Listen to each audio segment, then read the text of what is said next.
Hello, Namaskar. This is Firstpost and you're watching Vantage with me, Palki Sharma.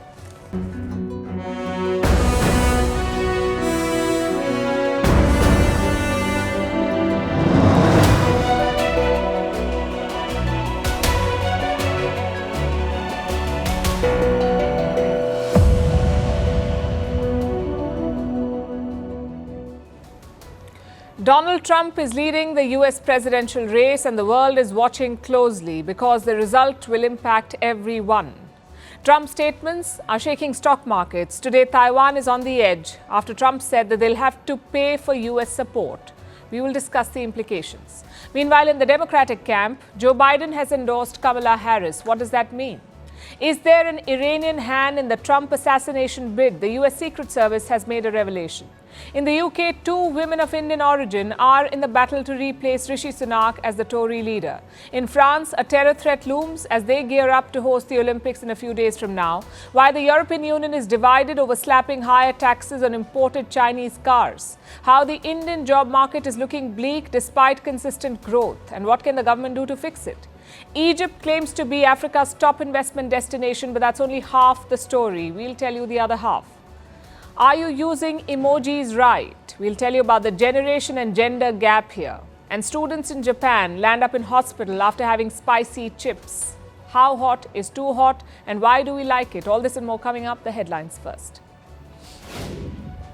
Violent protests continue in Bangladesh. At least 6 students killed and hundreds injured. The students are protesting against quotas in government jobs. The Sheikh Hasina government has ordered schools and colleges to be shut indefinitely. India backs Mauritius in its dispute with the UK over the Chagos Islands. External Affairs Minister S. Jaishankar assures Mauritius of India's support. He is on a 2-day visit to strengthen bilateral ties there. Britain and America run a military base in the Indian Ocean territory that belongs to Mauritius. 6 foreign nationals found dead in a luxury hotel in Bangkok. All are presumed to have died after ingesting cyanide from teacups. Thailand's Prime Minister says the deaths are unrelated to national security, allaying fears of it affecting the country's lucrative tourism sector. France launches a probe into NVIDIA. The AI chip maker is facing heat over alleged anti-competitive practices. The French competition watchdog searched NVIDIA's Paris office. The US tech firm recently joined Apple and Microsoft in having a stock market valuation of more than $3 trillion. Bad day for big tech. A European Union court rejects TikTok's challenge against the new digital rules. This is the first time that a tech giant has opposed the landmark law. The law aims to curb the powers of big tech like Amazon, Apple, and TikTok owner ByteDance. And FIFA says it will probe racist chants by Argentinian players. The incident took place after they won the Copa America. The song targets France's star striker Kylian Mbappe. It dates back to the 2022 World Cup final in which Argentina beat France.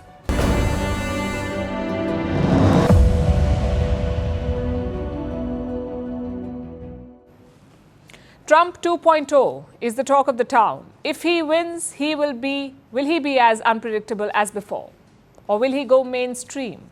A lot of countries and governments will be watching this closely, but none more than Taiwan. The US is Taiwan's biggest defense partner, sort of like their shield against China. Joe Biden has repeatedly promised to defend Taiwan if attacked. But will Donald Trump do the same? He was asked this question in a recent interview. Listen to the answer. Taiwan did take about 100% of our chip business. I think Taiwan should pay us for defense. We are no different than an insurance company. Taiwan doesn't give us anything. Now, this is huge. A US law requires Washington to defend Taiwan, but it does not say how. Defend how? It can be political support or military support or direct intervention. The Americans call it strategic ambiguity. But when it comes to Donald Trump, there is no ambiguity. He is clear about what he wants. Taiwan must pay for American support. That's what Trump wants. He's putting a price on it. The question is, what will that change? Taiwan already pays for US weapons and equipment. But recently, Joe Biden has started a new trend, that of military aid. While you must pay for military sales, you don't have to pay for aid. It's funded by American taxpayers. Now, you may remember Biden's mega $95 billion package. Around $2 billion of it was meant for Taiwan. But under Trump, that may not happen. He wants to charge for military support and assistance. We have seen US warships sail through the Taiwan Strait. Perhaps that will come at a cost now. Or joint military drills may get billed, or training programs may get invoiced. It's a worrying scenario for Taiwan. Their premier has reacted to Donald Trump's comments. He says the US-Taiwan relationship remains rock solid. I also noticed former US President Donald Trump's comments, but I'm sure that everyone knows that the Taiwan-US relations are rock solid from the past years. The peace and stability over the Taiwan Strait and the Indo-Pacific region are a common responsibility and goal. It's not an easy sell. US support is the only thing keeping China at bay here. If Washington is shaky, Beijing could attack. And those fears are shaking up Taiwan's stock market. Their top chip company, TSMC, fell by 2.6% today. It lost $30 billion from its market value. And what about China? How are they reacting to it? Well, US assistance to Taiwan is a sensitive issue for Beijing. Today, they announced a major decision. China has suspended nuclear arms talks with Washington. Why? Because the US sold weapons to Taiwan. For a period of time, the United States has ignored China's resolute opposition and repeated representations, continued its arms sales to Taiwan. For this reason, China has decided to suspend talks with the US on a new round of arms control and non-proliferation consultations. On paper, Beijing should welcome Trump's statement. He has a clear lead in the presidential race. He's in pole position to occupy the White House. So his comments carry weight. Having said that, this is not just any presidential candidate. This is Donald Trump. He speaks more rhetoric than English. So how seriously should we take his words? Let's look at the first Trump presidency. It recorded a sharp increase in arms sales to Taiwan, put together almost $18 billion of it. We're talking jets, guns, and missiles. Trump also signed a law that eased travel rules with Taiwan. As a result, more US officials could visit the island. Plus, don't forget China. Donald Trump waged a major trade war with Beijing. And guess who benefited from that? Taiwan. Also, this payment business is easier said than done. In 2019, Trump tried it with Japan. The US has around 54,000 soldiers in the country. Tokyo does pay Washington for their upkeep, but Trump wanted to quadruple it to $8 billion. And in case you're wondering, it did not work out. Same with NATO. Trump asked all alliance members to spend 2% of their GDP on defense. A lot of members still don't do that. So my point is quite simple. Trump relishes these alarmist statements. They make him seem tough and businesslike. But whether he actually follows through is a completely different question. Nonetheless, his comments will trigger two changes. One, it will spook allies. After Afghanistan, the US stock is already down, and such comments will make it worse. Consider Europe, for example. They have relied on US military protection since the Second World War, but now they must protect themselves. They cannot rely on Washington alone. And change number two, every country must prepare for a transactional relationship, and that includes India, because Donald Trump understands only give and take. He may sweet-talk governments, he may boast about friendships, but he will drive a hard bargain. So to answer my first question, yes, Trump 2.0 will be unpredictable. The years out of office haven't softened this man. If anything, he's more chaotic. Take a look at what happened. There's no place in America for this kind of violence. Please welcome the next President of the United States, President Donald J. Trump.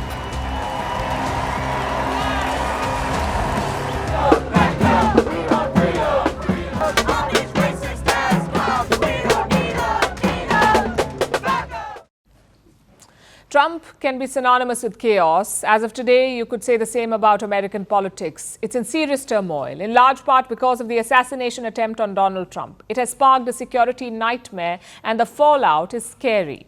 In the last 24 hours, A series of events have unfolded at the Republican National Convention. One man was shot dead just 2 blocks away from the convention venue. 2 knives were recovered from him. In a separate incident, the local police arrested a man. He was trying to approach the convention venue with an AK-47. The rifle had a full magazine, and the man carrying it was wearing a ski mask. He did not have a permit to carry the gun. The weapon was found hidden inside a large backpack. The man was trying to conceal it. But what was he doing with an AK-47, and that too near the Republican convention? We're waiting to hear from the investigators, but clearly the security threat still persists. And at this rate, it's becoming one of the most challenging presidential elections in America. Every day, new threats are coming to light. The Secret Service has stepped up security around Trump. Yesterday, he made another appearance at the convention, and this time, too, he was welcomed with loud cheers. Ladies and gentlemen, please welcome the next President of the United States, President Donald J. Trump.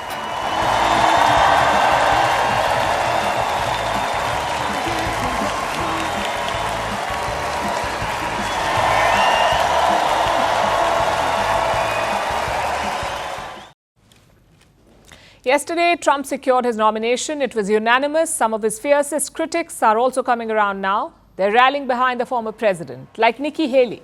A few months ago, Nikki Haley was putting up a fight, challenging Donald Trump during the primaries. But yesterday, she offered her full-throated support to him. I'll start by making one thing perfectly clear. Donald Trump has my strong endorsement, period.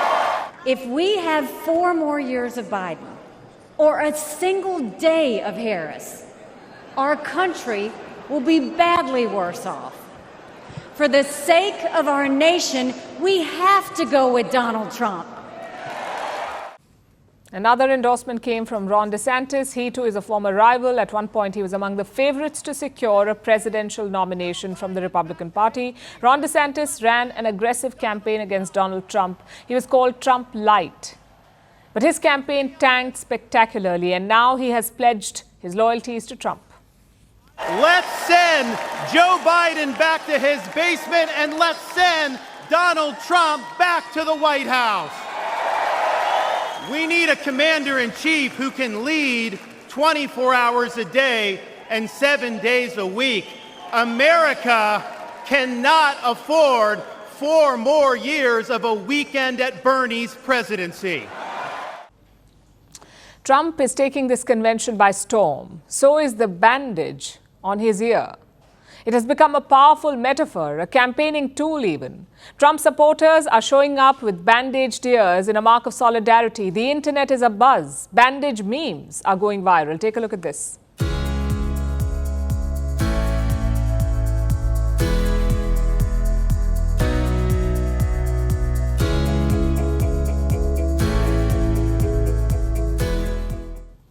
There is a clear Trump wave, and the Republicans are trying to make the most of it. They're trying to woo young voters, and leading the charge here is Vivek Ramaswamy, another former presidential hopeful who challenged Trump in the primaries. He's now aggressively campaigning for Trump and his choice for Vice President, J.D. Vance. Yesterday, Ramaswamy made an outreach to the Gen Z voters. And our message to Gen Z is this: you're going to be the generation that actually saves this country. You want to be a rebel? You want to be a hippie? You want to stick it to the man? Show up on your college campus and try calling yourself a conservative. If you're at home and you disagree with everything I just said, our message to you is this: we will still defend to the death your right to say it. So that's the Republican Party, all charged up and firing as one. But what about the other side, the Democrats? Joe Biden resumed his campaign events yesterday. He'd paused them after the Trump shooting. Now the president is back in action. He made an appearance in Las Vegas, where he tried his best to match the energy of the other side, but couldn't. Biden did make a significant statement, though. He endorsed Kamala Harris. Listen to this. Folks, it's because of you that I'm president and Kamala Harris is vice president. And by the way, she's not only a great vice president, she could be president of the United States. Is Biden dropping a hint here? Will he make way for Kamala Harris? Is she going to replace him? Unlikely at this point. Biden still wants to carry on. He is not willing to step aside, even when some Democrats are trying to block his nomination. The Democratic convention is scheduled for the 19th of August, so about a month to go. And Biden is steadily losing support. There are loud whispers of a rebellion, especially among the Democrats elected to the U.S. Congress. They want to delay Biden's planned nomination, so the Democratic convention could turn into a showdown, and that would lead to more political turmoil, the very prospect of which is making Americans nervous. Look at the findings of a new poll. 4 out of 5 Americans fear that their country is sliding into chaos. They fear more political violence in the days ahead. And you can't say the fears are unfounded. They're living through dangerous times in a democracy in decline. Take a look at what happened.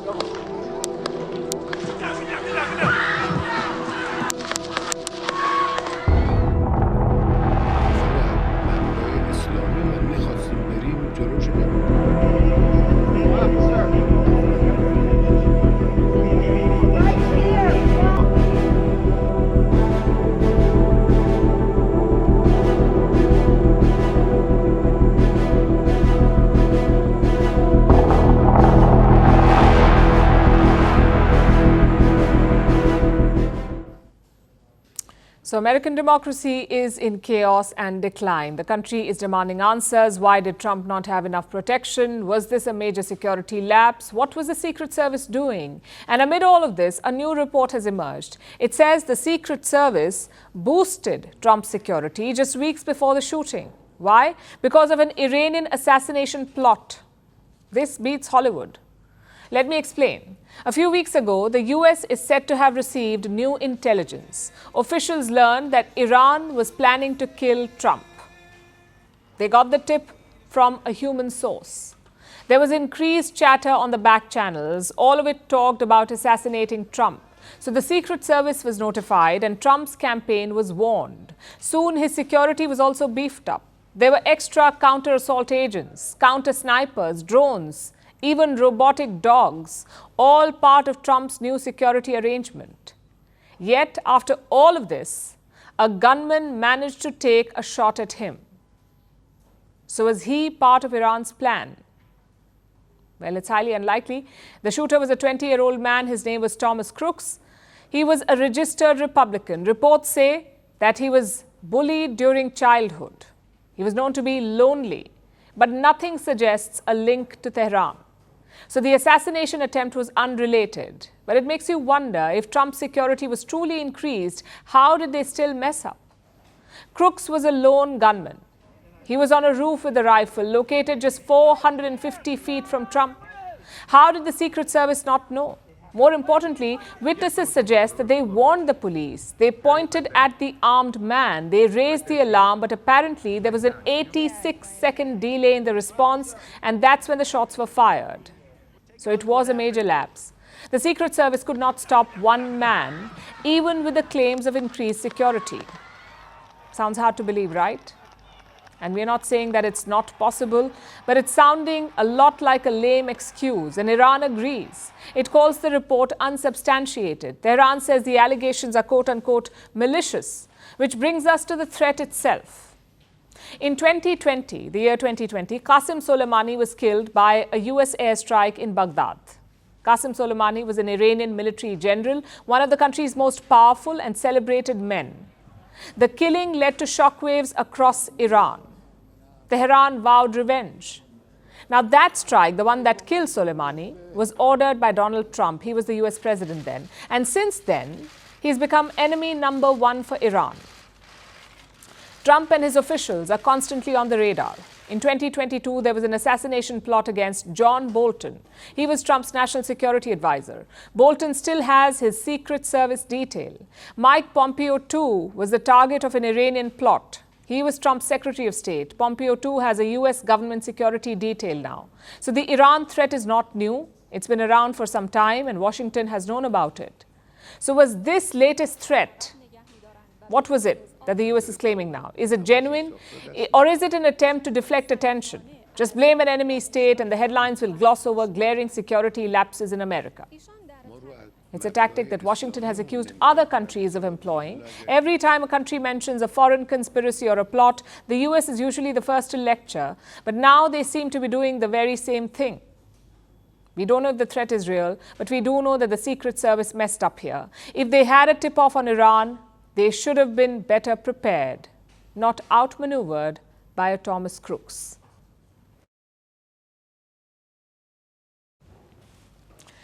Now let's turn to the UK. British Parliament opened for a new session today with a new Prime Minister, Keir Starmer. His Labour Party won the elections on July 4th, ousting their rivals, the Conservative Party, or the Tories as they're called. The Tories had been in charge for 14 years, but starting today, they will be occupying the opposition benches. While Starmer celebrates his first day in the sun, a dark cloud seems to be gathering over the opposition benches. The Conservative Party is gearing up for a fight, not against Starmer, but among themselves. It will be the battle to decide on Sunak's successor. Sunak said sayonara to the Prime Ministership on July 5th, but he remains the Tory leader. Following this result, I will step down as party leader, not immediately, but once the formal arrangements for selecting my successor are in place. It is important that after 14 years in government, the Conservative Party rebuilds, but also that it takes up its crucial role in opposition professionally and effectively. So Sunak will wait for a successor to emerge before he gives up the party leadership. And some names have been doing the rounds recently, like Kemi Badenoch, Sunak's business secretary. She's considered a front-runner for the party's leadership. Then there's Tom Tugendhat, Sunak's security minister. He's also a front-runner, but today reports emerged of another candidate, a former Home Secretary, a British Indian who's planning to throw her hat in the ring. Now that exact description could actually be applied to two people. But we'll start with the newest contender, Preeti Patel.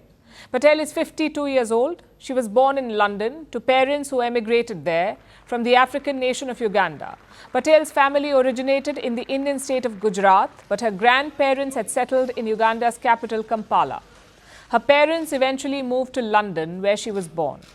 Preeti Patel joined the Conservative Party in 1991 and she won her first election in 2010. She has been an MP ever since, going on to serve as the Secretary of State for International Development under Theresa May, and then she served as Home Secretary under Boris Johnson. It's an impressive resume. But she has stayed away from the cabinet for the last 2 years. Preeti Patel was seen as close to Boris Johnson, so the Prime Ministers after him kept her away. But it seems she's ready for a comeback now. She has apparently been putting together a team, gathering donors, canvassing for support, and Patel is expected to announce her bid any day now. So that's one more candidate for Tory leadership. One of two who fit my earlier description of a British Indian former Home Secretary. The other person is arguably more famous than Preeti Patel. It's former Home Secretary Suella Braverman. Braverman made waves while she was Sunak's Home Secretary, mostly for her tough stance on illegal migration and her obsession with the now scrapped Rwanda policy. Suella Braverman had even gone to Rwanda to check the infrastructure being built to house migrants. But then she was given the boot before a single migrant was. And now it seems that Braverman is back. This time she's eyeing the Conservative Party leadership and she's not afraid to tackle her opponents head on. Last week she took a shot at Kemi Badenoch, one of the current frontrunners. Badenoch apparently said that Braverman had a nervous breakdown. So Braverman called her out on this. Then she took aim at Rishi Sunak. She accused him of taking the Conservative Party to disaster. And she did not stop there. She decided to attack her own party next, saying that the Tories, and I'm quoting, the Tories shamefully did not build enough prisons. Yes, Braverman is coming out all guns blazing.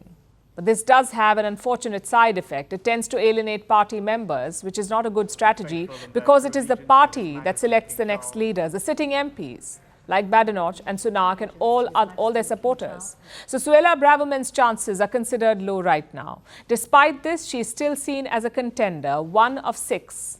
And 2 of the 6 contenders are of Indian origin, poised to replace Rishi Sunak, Britain's first Indian origin Prime Minister. Whatever you think of Patel and Braverman, whatever you think of their policies and their politics, the fact remains that 2 Indian origin women are vying for a top job, the job of leading the UK's most successful political party. It's a mark of how far Indians have come and their growing clout around the world.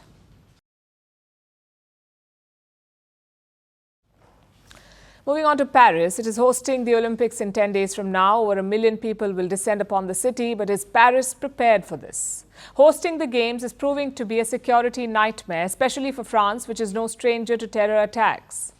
So they're taking security very seriously. They've rejected over 3,500 job applications for the Games because of suspected terror links and threats to national security. Other countries, including India, are also helping France. They're sending units to boost security. Our next report brings you the details. It's a first in 100 years. On Wednesday, Paris Mayor Anne Hidalgo waited for the perfect moment. She donned goggles and a wetsuit. And under the bright Parisian sun, she inched down a ladder into the murky waters of the Seine. Hidalgo began a front crawl before immersing her face into the waters. The swim lasted only a short while, but the point was proven.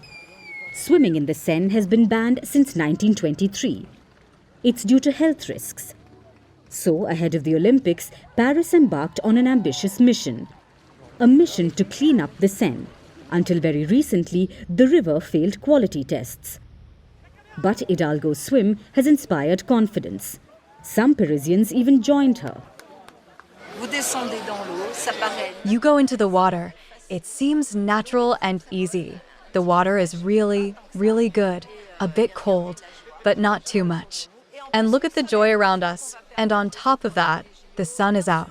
When we clean up the Seine, yes, this will allow for Olympic events. Yes, this will allow us to swim in it after the Olympics and will be a major legacy. So, Olympic events can take place in the river. But poop-filled river waters aren't the only problem for Paris. It has a bigger threat looming.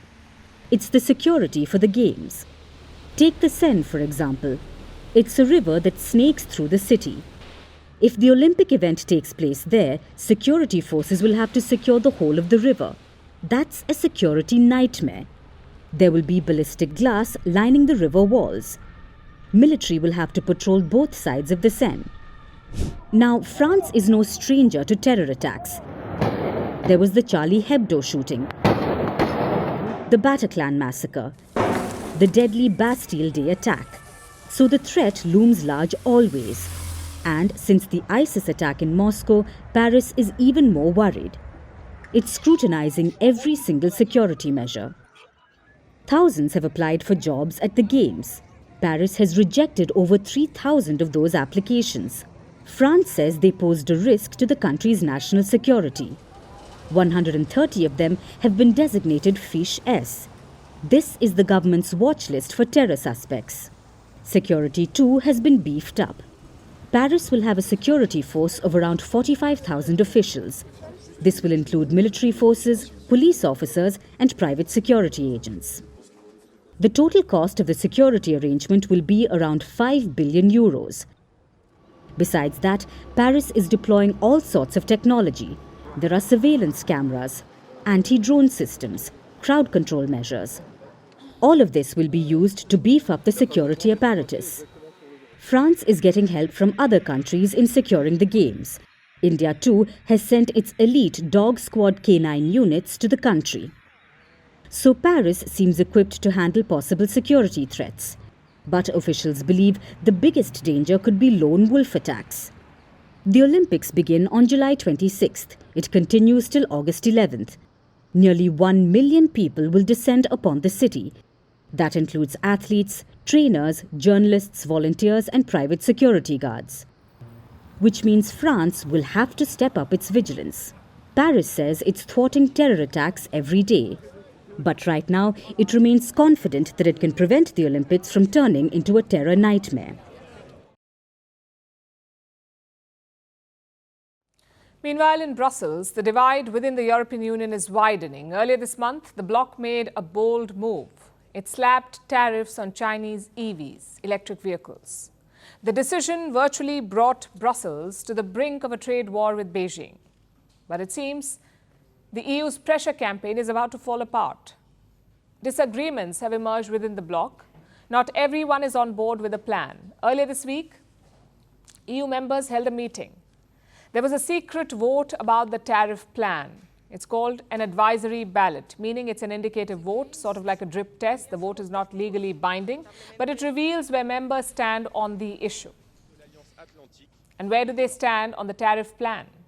12 European Union members voted in favor of it, 4 members were against it, and 11 abstained. Now, we don't know how each and every EU member voted. Remember, this was a secret ballot, but some details have leaked. Apparently, some key member countries abstained, like Germany, Finland, and Sweden. And their support is going to be important for the plan to succeed. If they don't change their position, the tariff plan could derail. And what is the plan? Brussels wants to charge up to 37% tax on electric vehicles imported from China. They want to raise the tax to 37%, but for the moment, these tariffs are provisional. Any such decision needs to be ratified by EU members through a majority vote. Now, there are 27 countries in the European Union. 27 countries are members of the bloc. At least 15 of them need to vote in favor for a proposal to be ratified.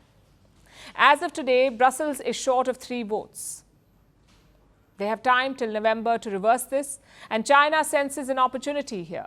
It is building pressure on Brussels. Beijing has threatened to slap restrictions on European imports, and they're targeting 3 products primarily: pork, luxury cars, and premium cognacs. Beijing says Europe is dumping these goods in the Chinese market. The facts should be objective and mutually recognized by both parties, rather than unilaterally determined.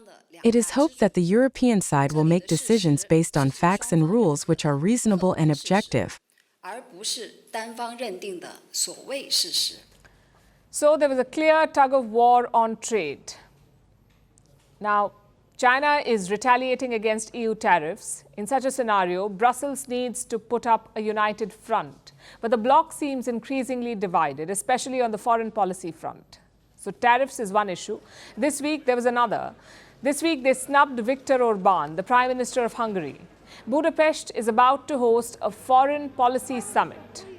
Hungary is currently the president. They hold the rotating presidency of the European Union, so they want to shape the bloc's foreign policy agenda. But other EU members are not on board, and they have decided to boycott this summit in Hungary. They plan to hold an event of their own. To mark our disapproval with the Prime Minister Orban's uncoordinated trip to third countries on the issue in particular of the war in Ukraine, which have indeed harmed the indispensable image of unity of the European Union. And to mark this agreement, this symbolic gesture has been taken.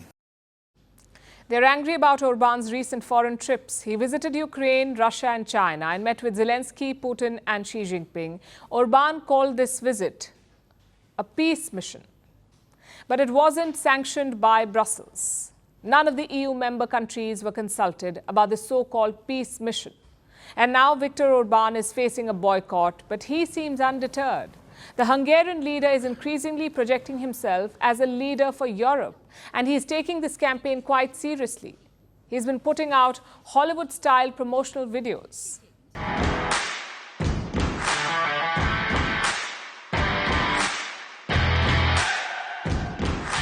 Washingtonból jelentkezem, itt folytatjuk a békemissziót, most ért véget a találkozóm. Elnök urat arra kértem, hogy támogasson bennünket a békemissziónkban. Most ért véget a találkozóm Xi Jinping elnök úrral.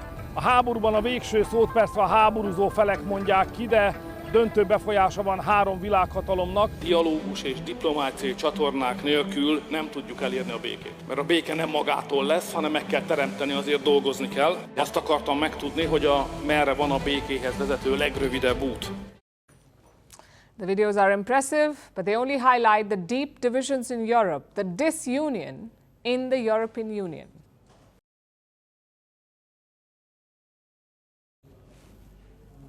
Let's turn to India now, specifically the job market in the country. It's hard to describe it in words, so let me show you a video instead. It was shot near the Mumbai airport on Tuesday. Take a look.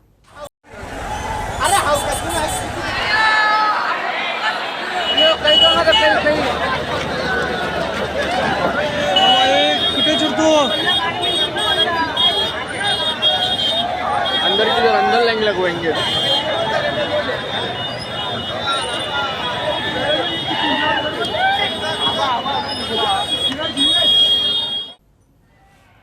Sums up the current situation.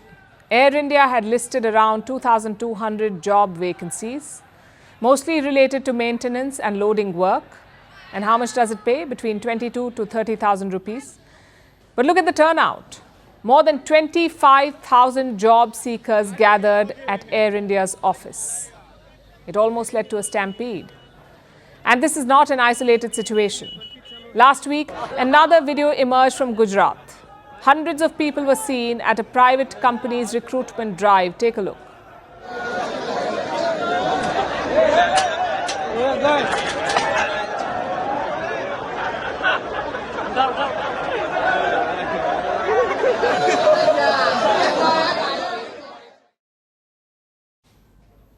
Same problem, hundreds of job seekers but just 10 vacancies. Such pictures often mean just one thing: unemployment is rising. Let's look at the numbers first. Around 30% graduates in India cannot find a job. It's among the highest rates globally, 30%. And what about overall unemployment? It was around 7% in May 2024, but in June it jumped to 9.2%. So these numbers suggest that there is a job crisis in India. But the government has pushed back. It claims to have created 125 million jobs in the last 10 years. RBI data shows the job market grew by 6% last year. And don't forget the GDP growth. India's economy grew by more than 8% in the last financial year, which raises two questions. One, why is the job market distressed despite this growth? And two, how can it be addressed? Let's look at the first question first. India's growth is driven by capital-intensive industries. What does that mean? It means industries that need money or machines to flourish, not necessarily more workers. Just consider a shoe factory with, say, 100 workers. The owner buys a new machine that speeds up production. Maybe the factory was making 500 shoes before, now they're making 1,000. So growth has doubled without adding new jobs. That's what's happening in India. The growth is not translating into that many jobs, which brings us to the second question. How do we address this? Many experts point to the China model, creating a labor-intensive manufacturing sector. Think of it as a chain reaction. More investments, more factories, more jobs, more output. Let's focus on the first step though, more investment. Where will it come from? Foreign direct investment or FDI dropped 43% last year. India ranked 8th on the FDI list in 2022, but last year we dropped to the 15th place. Foreign companies took out $44 billion from India in 2023. Compare that to 2019, they took out about $18 billion. Now we come to private investments. How much are Indian companies investing in India's economy? Not much. Private investment has consistently fallen since 2011. The government did try to reverse it. They cut corporate taxes in 2019, yet private investment has not picked up. So the first priority is addressing this. If you want more investments, you must implement reforms. Whether it's ease of doing business or labor reforms or land reforms, if not, you cannot create more jobs. The second priority is small and medium enterprises, what we call MSMEs. They are the backbone of India's job market. MSMEs make up 62% of India's jobs. But recently they have been in decline. Around 25,000 MSMEs shut down in the last 3 years. So the government must focus on reviving them. Maybe through cheaper loans or more state subsidies or maybe greater tax cuts. A third priority is education. The job market is being overhauled by new technology. Fresh jobs will be created. So the goal should be to be ready for that, for the new kinds of jobs. Unfortunately, our system is not adapting fast enough. How else do you explain a placement crisis at the IITs? If India's elite colleges cannot adapt, what hope do others have? Which brings us to the fourth priority, focusing on jobs for women. India's female labour force participation is 32%. 32%. In Vietnam, it's 75%. In China, it's 71%. Clearly, there are social reasons for this gap. So India must focus on educating and skilling its women. If not, the job crisis will remain half addressed. Of course, these are just a handful of suggestions. We are talking about a very complicated issue here. It won't be solved with one policy. It will require a nationwide, calibrated campaign. But with a population of 1.4 billion, India doesn't really have a choice. If the government does not hurry, the demographic dividend could become a demographic bomb.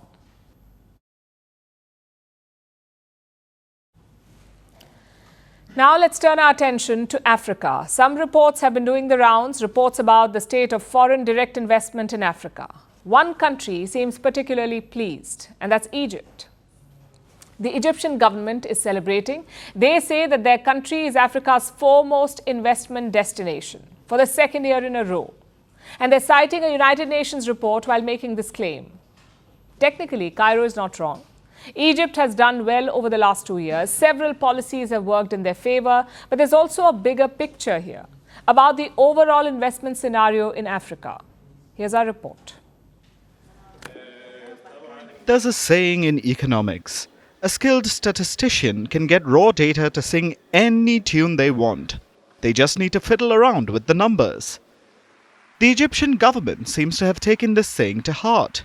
They've been quite pleased with themselves because of a new report from a United Nations body called UN Trade and Development. This is a press release by the Egyptian government. They cited the recent UN report and said that Egypt is Africa's premier investment destination for the second year in a row. Now, technically, this is correct. In 2023, Egypt brought in more than $9.8 billion in foreign direct investment. That was more than 18.6% of all the FDI that flowed into Africa. So far, so good. But then, Cairo got a little ahead of itself. They said that Egypt's FDI inflows have increased from $9 billion in 2019 to $9.8 billion in 2023. The Egyptian government didn't lie, but the choice of years is certainly interesting, because it skips past 2020, 2021 and 2022. Here are the numbers for those years. It was $5.8 billion in 2020, $5.2 billion in 2021, and $11.4 billion in 2022. So for 2 years after 2019, investments in Egypt fell, and the FDI in 2022 was higher than that in 2023. With this context in mind, it seems odd that the Egyptian government was patting itself on the back, especially since even the 2022 figure wasn't a record. That was set in the year 2007, when Egypt received more than $11.5 billion in foreign direct investments. It has mostly been downhill since then, but Cairo has been working to improve things in recent years. 3 initiatives by the government were highlighted by the UN report. The first was the introduction of a single approval system for investment projects. All the licenses and permits that Egypt needs to approve an investment can now be found in one place. This scheme improved the ease of doing business in Egypt. The second policy that was lauded was Egypt's tax incentive scheme, especially the fiscal incentives to promote green hydrogen. And the third Egyptian policy that won plaudits was its new investment promotion measure. Cairo created a Supreme Council for Investments. It's chaired by the country's president, Abdel Fattah el-Sisi. This gives Sisi a lot of say in development projects, but it does ease the path to getting investments. These are the reasons why Egypt did reasonably well last year and remained the #1 investment destination in Africa. But overall, the continent has fared poorly. Africa received only $52.6 billion in FDI inflows last year, down from $54.4 billion in 2022, and a whopping $82.1 billion in 2021. 2021 was a good year for the continent. There were record investments in South Africa, Mozambique, Nigeria, and Ethiopia. The investments were spread throughout the continent, helping develop more nations. But that trend seems to be reversing now, which might work well for Egypt, but the African continent as a whole is left poorer for it.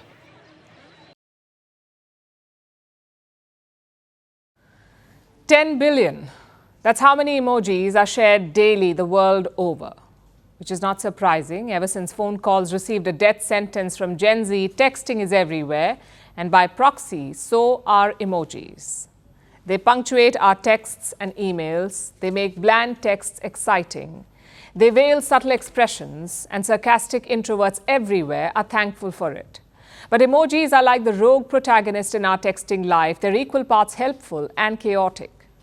92% of internet users share emojis daily, but how many of them actually understand the emojis? How many are using them right? Today is World Emoji Day, an annual opportunity to reflect on these questions. Fun fact, it is a completely made-up day. Much like the meaning of many emojis, completely made up. Let me tell you why. The first emoji was created in Japan in the late 1990s. It was primitive internet speak. We have come a long way since. Now there are climate change appropriate melting faces, multiple kinds of dogs, and this creepy moon. We don't mean to emoji dump on you, as the Gen Z would say, but there are about 4,000 emojis, and yet they are vague and open to interpretation. Last year, a Canadian farmer received a contract via text. He sent a thumbs-up emoji in response. The farmer says he was only acknowledging the message, but the sender thought that he'd accepted the contract. One thing led to another, and the farmer was dragged to court. He was hit with a $61,000 fine. You know what the world needs right now? An emoji-style guide. Because navigating emojis is like playing a high-intensity, multi-level game. First, you have to overcome generational differences. Do you use this emoji? If yes, you may well be wearing skinny jeans, side parting your hair, and telling people which Hogwarts house you're in. Because there is a good chance that you're a millennial. Gen Z has long boycotted this emoji. Instead, they use this, a skull, which is the visual version of the slang, I am dead. This somehow signifies something very funny. But if you're a millennial, your fight is not just with Gen Z, but also with boomers, meaning people in their 60s and 70s. Look at this emoji, a bland smile on a yellow background. For most boomers, this is just a friendly smile. For most millennials, it is a tool of passive aggression. They use it to congratulate someone at work who just presented the world's most boring PowerPoint. And as for Gen Z, well, let's not even get there. The emoji may as well wield a knife because it looks psychotic. And the game is not over yet. On level 2, you battle cultural and geographical differences. For instance, thumbs up is a sign of approval in the West and most Asian countries. But in Greece and West Asia, it is considered offensive. Similarly, the angel emoji may denote innocence. But in China, it's a sign of death. That's one cute and happy Satan. The third level is gender, and this is a war zone. Female internet users have monkey emoji trauma, while male users think that women use too many emojis, which is not technically wrong. Studies say that women do use more emojis than men. But take from that what you will, because one study proves that people who use more emojis are more empathetic. So emojis may be pervasive, but in essence, they're not universal. They're merely a linguistic tool. They complement our language. You'll have to try and keep up with them and evolve as they do, or you can just let it be and accept your fate. Kind of like David Cameron in 2012. Back then, he was the UK Prime Minister, and he ended his official text messages with LOL, which means laugh out loud. Only he thought it meant lots of love. So you can use the laughing, crying emoji, but that's also the club you'll be joining. Our last story tonight comes from Japan, where 14 children have been admitted to hospital after eating potato chips. Do you know why? Because the chips contained the potent bhoot jolakya, or ghost pepper. The chips were super spicy, and they've triggered a debate. How hot is too hot? What's behind our fascination with spicy food? And what are the spiciest chilies in the world? Here's a report. Yesterday, a young Japanese boy took a packet of potato chips to school. He shared it with a class of 30-odd students.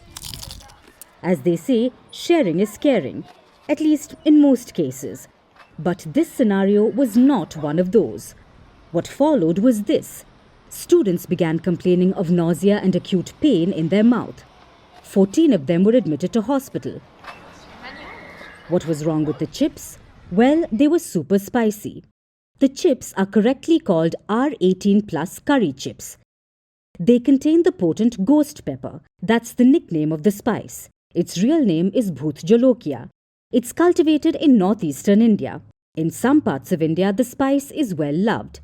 It's used in recipes regularly, but it is among the world's hottest chilies, so it's not for everyone. And the chip maker Isoyama Corp knows this. It has already issued warnings on its packaging and website. It quote-unquote forbids those under 18 from consuming the chips. Those with weak stomachs are absolutely prohibited as well. Others are advised to eat with caution, and preferably not when they are alone. Clearly, the message didn't reach the students. But the incident has quickly made headlines globally. It has drawn an apology from the company, a tasteful tweet from billionaire Elon Musk, and of course, it has fueled a new trend. People are trying the spicy chips, wincing in pain, and comparing the experience to suffering from urinary stones.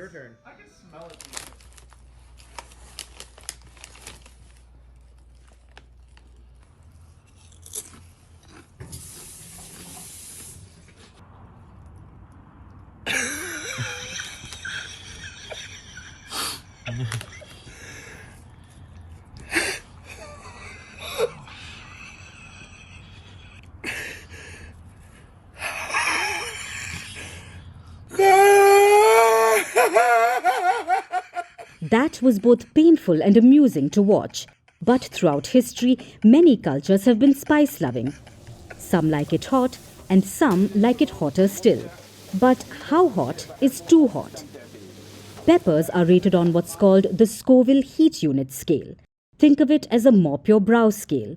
It measures the components of chili peppers, especially capsaicin. This is a chemical that gives humans a burning sensation. Here's a fun fact. Spicy is not actually a flavor, it's a sensation caused by the pain on your tongue, and the culprit is capsaicin. The pepper scale measures this component and then ranks spices based on the heat. And who comes on top? A spice with a name as dangerous sounding as its personality, Pepper X. This pepper has a Guinness World Record for being the hottest chili. It has only been tried by 5 people on Earth, and they were almost immediately incapacitated. They writhed in pain. They lost their power of speech. Some reported getting cramps. It's practically an extreme sport. But Pepper X is not alone. The second hottest is the Carolina Reaper, followed by several others: Scotch bonnets, bird's eye, ghost peppers, and serranos. They all seem to have gang names. Well, maybe the bravado demands it. While there are risks, there are some positives as well. From Nigeria's famous egusi soup to chicken chettinad in India, chili has brought the heat in the most delicious way. Then there are chili chips, cold drinks, candies and sauces that have made the chili market worth $1.6 billion globally. Super hot chilies have spawned fun as well, from competitive chili eating to daredevil TikTok challenges. So if you're ready to feel the heat, try them at your own risk. And now it's time for Vantage Shots, images that tell the story. Torrential rains inundate Canada's largest city, Toronto, drowning roads and cars. UK's King Charles sets out the legislative agenda for the new Labour government as anti-monarchy protesters slam his speech. And Disneyland Paris sets a new Guinness World Record with its Bastille Day celebrations. Finally, we're taking you back in history. On this day in 1936, the Spanish Civil War broke out. The uprising was led by nationalist rebels under the leadership of General Francisco Franco. It was against the Republican government of Spain. The war continued until 1939 when the nationalists won. Leaving you on that note, thank you for watching. We will see you tomorrow.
My government will govern in service to the country. My government's legislative programme will be mission-led.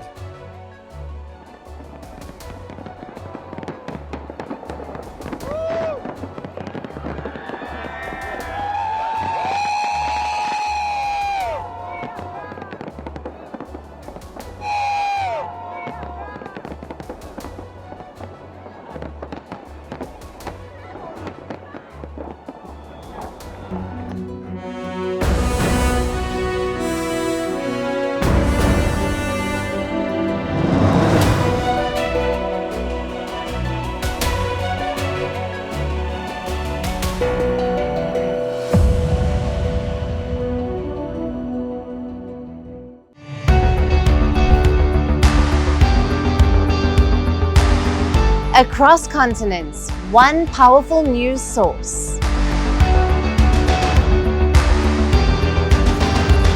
Bringing you diverse perspectives on the issues that matter.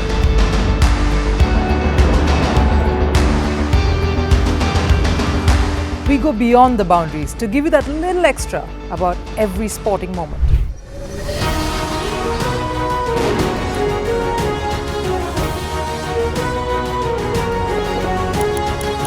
So thank you for making Firstpost 5 million strong. We're counting on your support, and you can trust us to bring you the news unfiltered and unvarnished.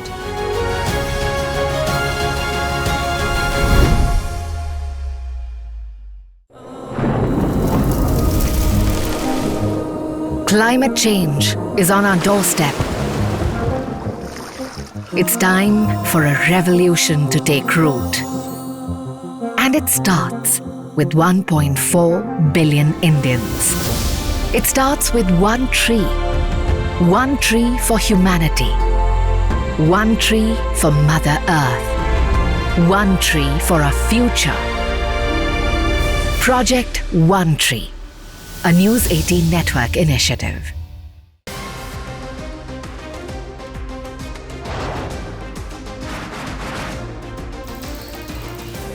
Obviously today, the T20 World Cup bandwagon has moved across to the West Indies. What can we expect